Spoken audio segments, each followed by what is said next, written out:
Pal Comic Hour with your hosts, Andrew Glonner and Chris Ramos. Tonight, we review Darth Vader by Charles Soule Omnibus. The Marvel Omni that collects all of the run from 2017, 2018.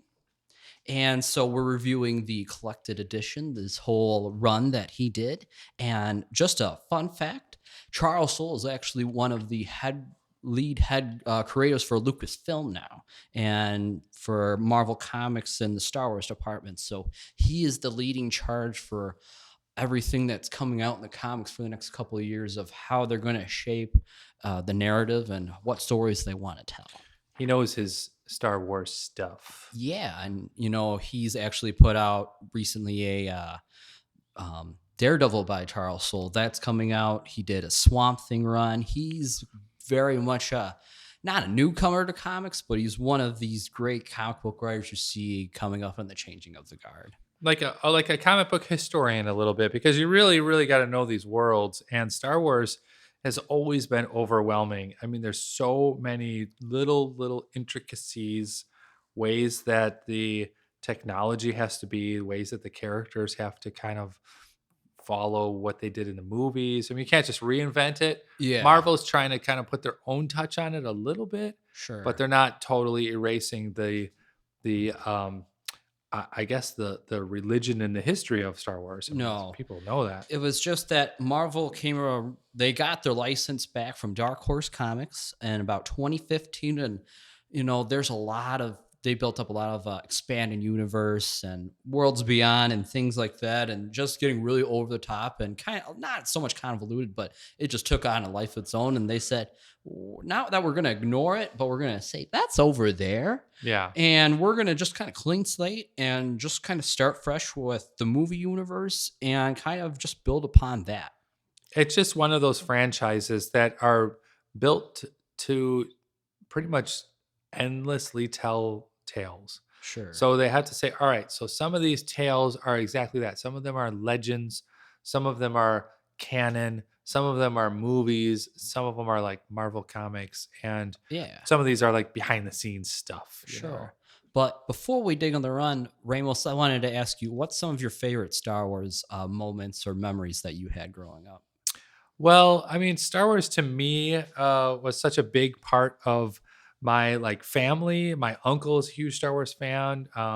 We kind of grew up just knowing about the movies, and sure, the difference when I was growing up to now is that there was sort of this dry period, if you will, where the Star Wars movies was the only thing happening, right? So Marvel had their comic book run, which kind of told some side stories. Yeah, back in the late 70s, 80s. Yeah, so you could always look at that and be like, oh, that's cool. They're kind of building on the misadventures of the Millennium Falcon or something, Yeah. But they never really took it super serious. And I think when the movies came out, the episodes 1, 2, and 3, we pretty much skipped school to go see those movies. I mean, no joke. Yeah, it was like a protected day. And we saw them right away and we just devoured everything Star Wars. I read a large part of the books that were out. Cool.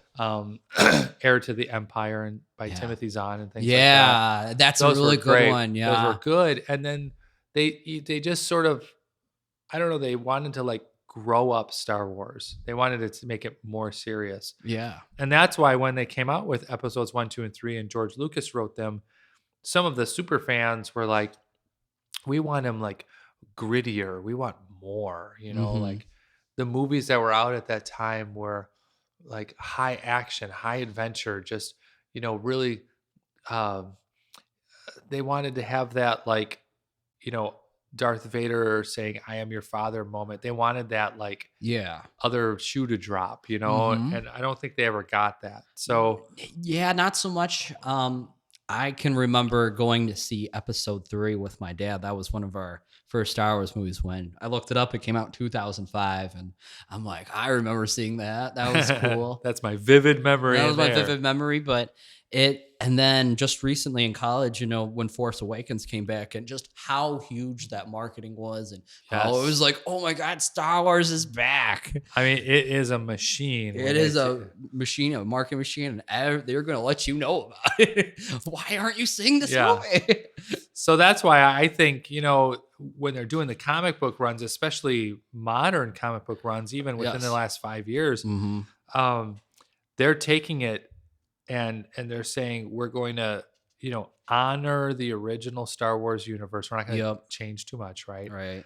And there's certain things they have to keep, just like Marvel has to keep, Bruce Banner is Hulk, and right. You can't Steve fundamentally change something. There's not too much. You can kind of tell side stories and backstories that might surprise the reader, but you can't just totally change what happened.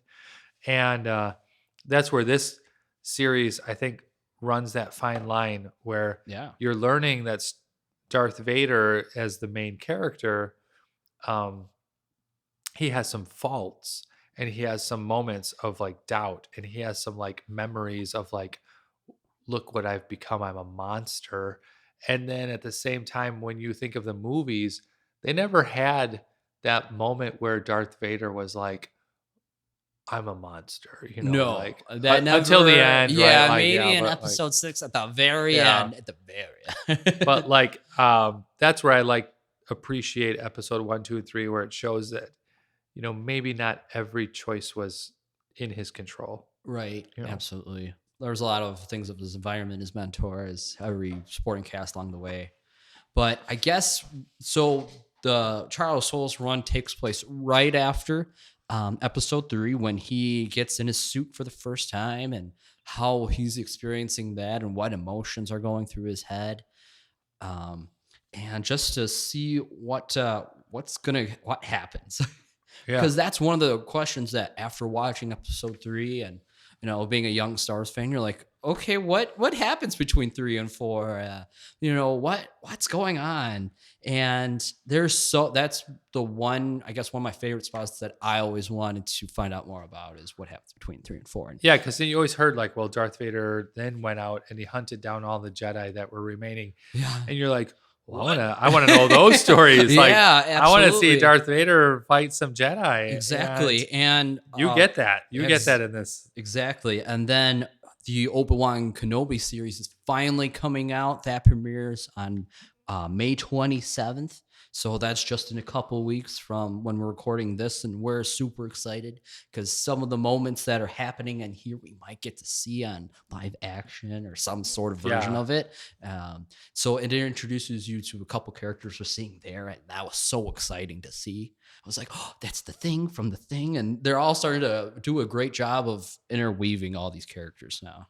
Yeah, I mean, you never know when you're making a universe like this, or George Lucas sure never knew when he was filming the first movie that any of his characters would be sought after, 40 years later, take on a new life. Yeah, and say, hey, that bounty hunter, we want to make a whole movie about that person. And it's like, oh, well, that was just sort of a side character.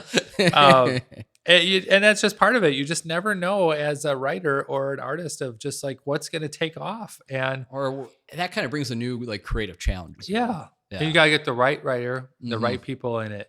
Absolutely. That's why I think this run is really cool, because it does show right away that Darth Vader wakes up in this suit and he realizes that the Emperor sort of tricked him a little bit. A lot, I guess, And then he's like, well, still, what am I going to do about it? Right? Yeah. He's still very upset about that. That never goes away. Nope. And so he's like, well, this is who I am now, and all of the Jedi are pretty much recognized as the wrongdoers in the universe. So at the beginning here, Darth Vader's first task is that he doesn't have his own lightsaber. Yeah, doesn't have I thought one. That was like wild. Yeah. I'm like, what? I guess he doesn't just get his own lightsaber. No, so the Emperor's like, and I think go get one, right? And I think Obi-Wan had his lightsaber and gave to Luke. Yeah, so it's like, okay, he doesn't formally have. Yeah, and so the Emperor is like, the only way a Sith can get his own lightsaber is if he takes it from another a Jedi. And, dun dun dun. what like pollutes the crystal in it or something. You know? Yeah, with the dark side energy. Yep.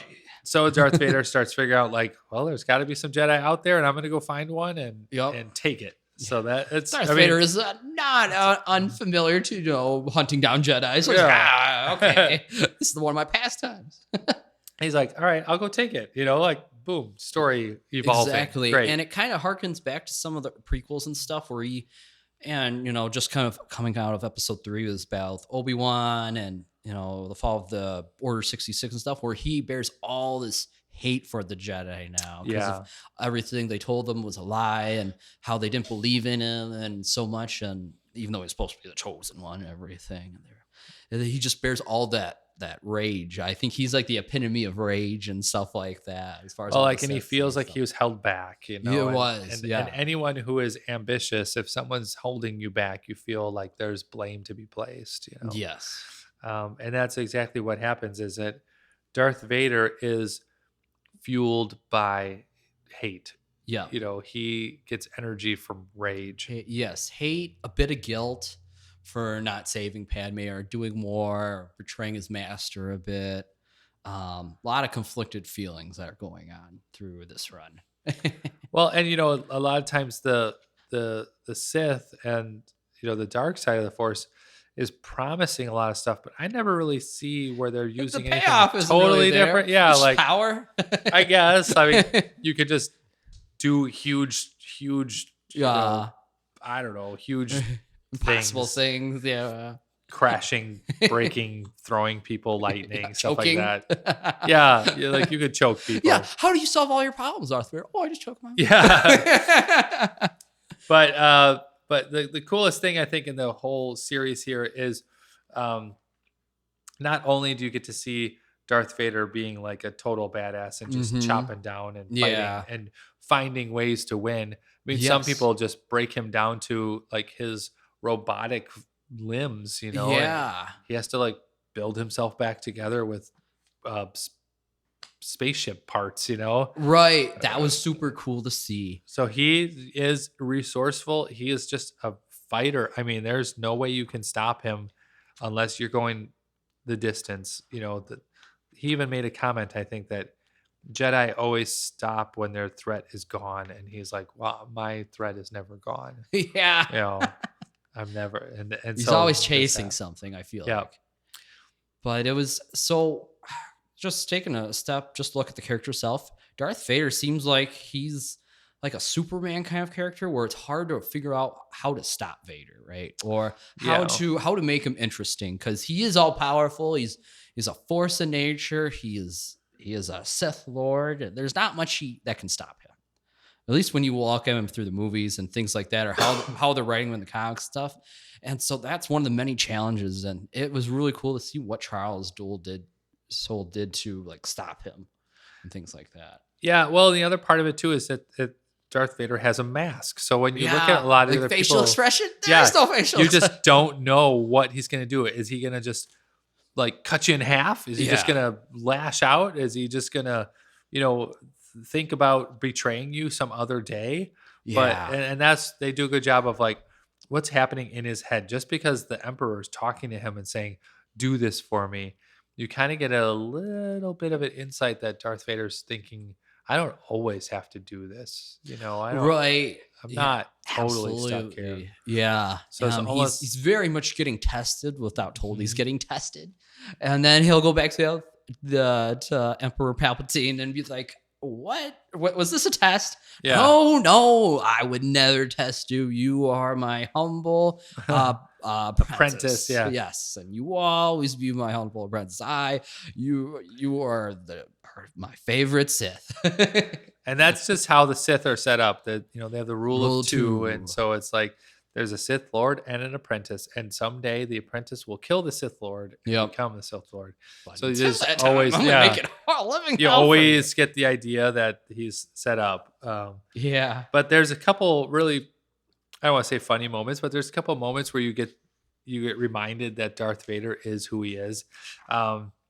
There was one where there was an ex-librarian Jedi where he's Yes, hunting her yeah, down. she She's was great. featured in like episode 2 more, and a little bit in 3. She was, the older librarian lady, and just to see her, I really appreciate he brought like characters that you didn't see die on screen back in this comic Yeah, run, to and I say was that they like, were oh, hidden. that's them. Oh, we get to see more of their story. Oh, cool. And so she's actually very skilled, like Jedi Knight, Jedi Master, and so that was super cool, fleshed out like more of her motivations and what she did after Order 66, and And the Emperor wanted her, gone. And they were like, why? She's not a very good.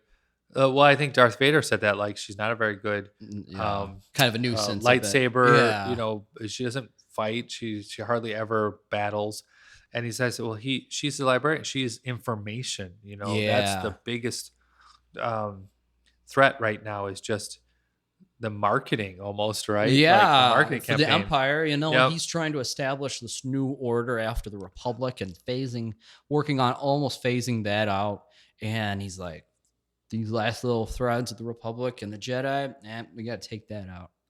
And that little part where like he brings the librarian onto a ship full of clone troopers who are loyal to Vader. Mm-hmm. And she says, well, this man is Anakin Skywalker. Don't you know that? He's a Jedi Knight. Yep. And so Darth Vader, the next scene, he just throws them all out the window. So it's like, and then he was like, that was your fault. And she goes, well, so it's funny that he is still hiding everything about his past. He doesn't want anyone to know who he was. Anakin is being totally erased.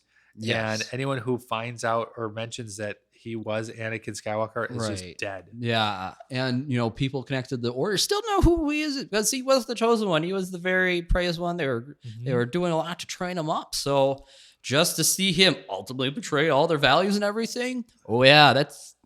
We're going to bring that grudge up a bit. He did eventually bring balance to the Force. That was his whole destiny. Long time. A lot of dead. Yeah. And the cool part, like the librarian had like a secret stash of information at her home, and her assistant like blew up this mountain to hide it, and then it sat empty, and it shows like cobwebs growing, and then all of a sudden Luke Skywalker walks in. So I'm like, oh, that's cool. It's like full circle stuff, and that's really like what Star Wars likes to do, is this full circle stuff. All of this is laying the foundation for what's happening 20 years later. Absolutely. And I guess we could talk about the Inquisitors now that they're introduced. So they'll be on the show. Yes. Too. So this will be, this is the first time, or not first time.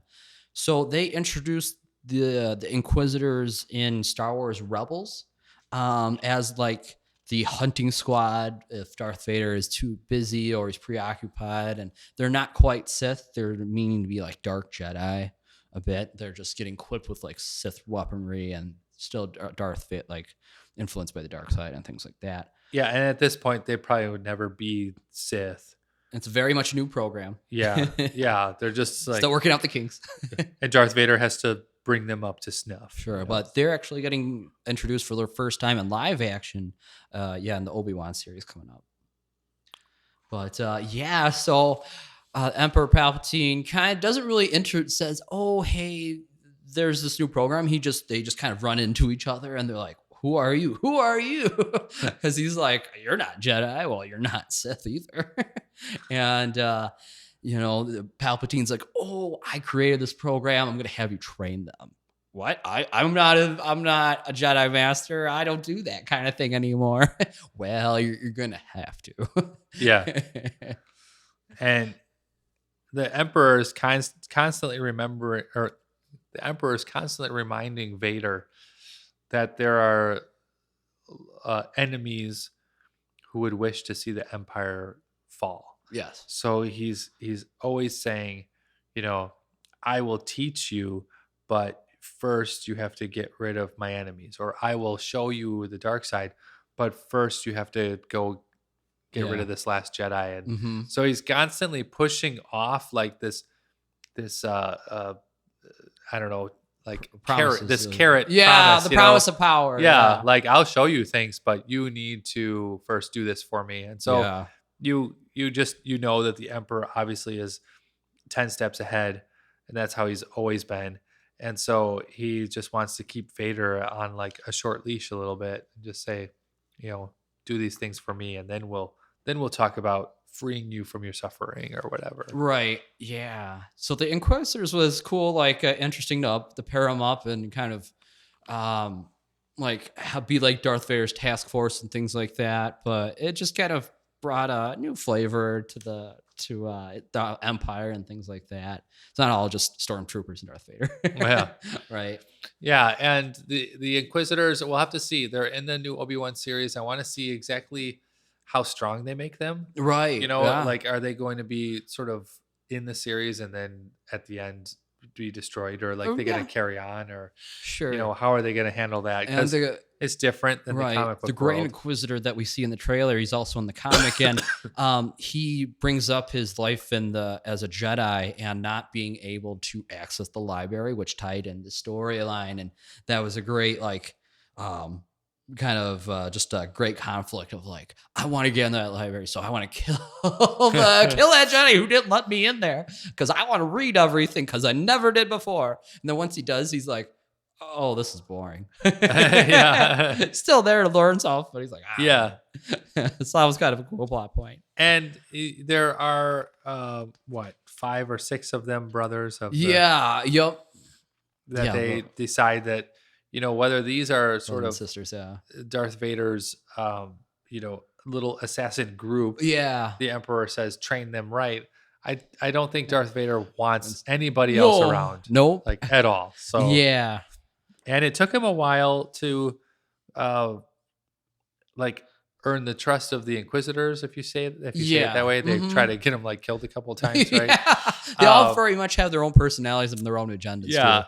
And then like even the Imperial officers, there's a scene where Darth Vader kind of like chooses 5 of them at random and just chokes them out. Right. And just says, listen, I will always survive. So yeah, because they try to kill him off in different ways and things like that to take him out of the seat of power. Because he's still very new.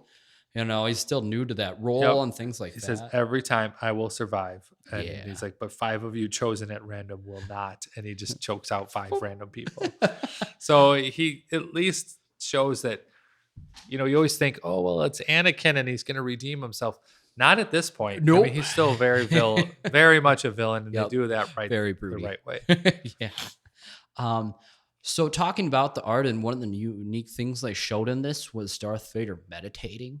And what he looks like without his armor on. And it's this like culmination of this like red squiggly lines. And it's like very much like a Force figure and like a Force ghost almost, but it's like red and black and squiggly lines. And it kind of has this like symbolic thing of like getting burnt. Yeah. Like he's almost, I want to say tattooed, but it's like, he has a texture to him. Yeah, that you never known about. Spiritual world, yeah. Like the most you see of Darth Vader in the movies and stuff without his armor on is like at the end when he has to take Luke takes his like helmet off and he's all like gray and old. Yeah, it's like something out of Stranger Things. It's really weird. Right. So that was so cool because I'd never seen anything like that. And so that was just a really cool, interesting portrayal of like Darth Vader's like meditation realm, I call it. But, and he does quite a bit kind of reflect on himself a little bit. Yeah. Or enough where you get the idea that he's leading 2 different lives a little bit. Mm-hmm. And there's another series. I don't, maybe it's in the next one after this, but they've really, really built on him because he just has endless side quests. That's really like, he's constantly, okay, I'm going to go fly out this way. And, he didn't really do much as far as like running the Empire. He is not like the politician trying to pick out the all. problems or any rebellions or anything that would come to destroy the Empire or really dismantle something. He was like one of the number 1 guys on that. It worked on the enforcement part. Yes. He was the hitman. Yes. I mean, that's easy to say, but it's great that it's in the comic book form. Mm-hmm. Absolutely. And another one of the great stories that came out of this was how Darth Vader built his castle, I guess, in on Mustafar, and came back to that. That was so cool because it was something you've seen. I think we've seen it in Rogue One. I believe they introduced it like Yeah. his fortress for the Yeah. first time. When they flew out there and that one guy was like sort of begging him in the castle. Yeah, and that was like, where did that come from? And I know how do you build something on Mustafar? Right, right. It's a literal volcano planet. Like you bought that, you fought there, you kind of almost died there, you got burnt to a crisp. Wouldn't you not want to go back there? And for those reasons, he wants to go back and kind of conquer his Yeah. fears and things like that, and his hatred and Like where else would be a great place that no one would think he'd go to? right. And there's just this Mustafar. cool like Darth side Sith story that comes out of it. And like there's this whole like natives that live there and they're like a rebellion of their own coming and attacking them. Just a lot of culture building in that too. Just the world of Star Wars. Just it's always a new race of people and just different problems and different ways they handle it. It's so good. Well, when it starts the series, like we had said, no one really understood what Darth Vader was. Like they saw him, and then as soon as he lit up a lightsaber, they're like, Jedi. And Yep. then even the Empire would shoot at him. Yeah. So it took a while to like, really get through to everyone that he is the right hand of the Emperor. He's the right hand of the Empire. So, Exactly. don't shoot at him. He's not a Jedi. Yeah. And as the series goes on, they kind of start questioning him less and less and less and less. No, And because then- he's trying to assert authority. Yeah. And trying And to they finally get, pick gain up on respect it. too. Yeah. And there's so much that they did to just throw the whole book at him. Yeah. Things like that. And how can we try to just break down this character, and how can we throw like make it challenging for him and things like that. And every component, whether it's through the Force, his armor, his credibility, literally burying him, however you try to do it, and he still comes back. Yeah. So this series, is, like we said, always look for like a collected edition, a collected series, because what it does is not only pull together a good reading format, where you're kind of flipping through an actual hardcover that's oversized. Mm-hmm. This isn't really all that too much oversized, a little bit, but it just puts together the story in just one cohesive run. And that's the point of it. So whenever we tell you guys, go get a collected hardcover edition, that's because there's nothing like sitting down and just reading through all of this, because it connects the end to the beginning. Absolutely. The pacing was very good. It's really easy to get into. All you really have to know is just Darth Vader was a character, and he's big like evildoer in Star Wars. Yeah, and you can kind of pick it up and just say, okay, here it is. He's not what you thought. Yeah, absolutely. And he always talks a lot about his destiny and things. Yeah, and destiny. They go back to him as a kid. My destiny. Yeah, there's really just so many cool little pieces. It even has like Ahsoka at the end here a little bit. Oh yeah, they kind of really flash kind of- back to that, which is cool. Yeah, because they kind of start like all points in his life and bring in like Star Wars Rebels and things like that, and kind of also like overlapping those. And he keeps saying, "I am no Jedi," and that's just the biggest thing for him, is that don't call me a Jedi. I never was part of that order. Right. I was trained a little bit, but I'm no Jedi. Yeah. And that's what he wants everyone to remember. Cool. And it kind of proves like that's why he's one of like the all-time villains in like at least pop culture history, I would say. He kind of ranks up there. Most recognizable for sure. Yeah. So if you like this run, it's only like a 25 issue run too, super easy to get through and enjoy. Lot to take in, but it's not too overwhelming or super long. So definitely recommend it. If you like this run, go read Kieran Gillen's run. He was the same guy who we just reviewed Once in Future. Mm-hmm. Very good writer. He teamed up with Jason Aaron on this run of Darth Vader and Star Wars. And that is a different point because it takes place more like episode 4 and 5, where the Death Star is just being built. And so there's new challenges and things like that. So the Empire is getting more at their height of their power. And things like that. Really like the beginning. Like Tarkin's a huge character in that one, where he's checking Vader and his power and things like that, and trying to throw the book at him. And a lot of Kieran Gillen also like fleshes out like new supporting cast of like Dr. Aphra. You might hear her name. This is where that starts. There's like the Wookiee that appears in Boba Fett. He shows up. That's where his first appearance was. And there's like this killer version of like R2D2 and CP3O. That's so funny. And heck, I hope we get to see them live action and that whole supporting cast super soon. I don't know why they wouldn't. It's such a interesting and funny way to do it. So if you are a Star Wars fan, jump into the comics. That's the biggest deal. Lots out there now these days. Tons of novels, getting ton reprinted. of comics. Yeah, and it just keeps going. And Disney Plus. I mean, it's just a great time still to be a Star Wars fan. We've been saying that for 20 years, but still, it's a good time to be a Star Wars fan. Yeah. So thanks for coming to hang out with us and review Darth Vader by Charles Soule. This has been another episode of Bam Pow Comic Hour. And this is Andrew Garner and Chris Ramos signing off.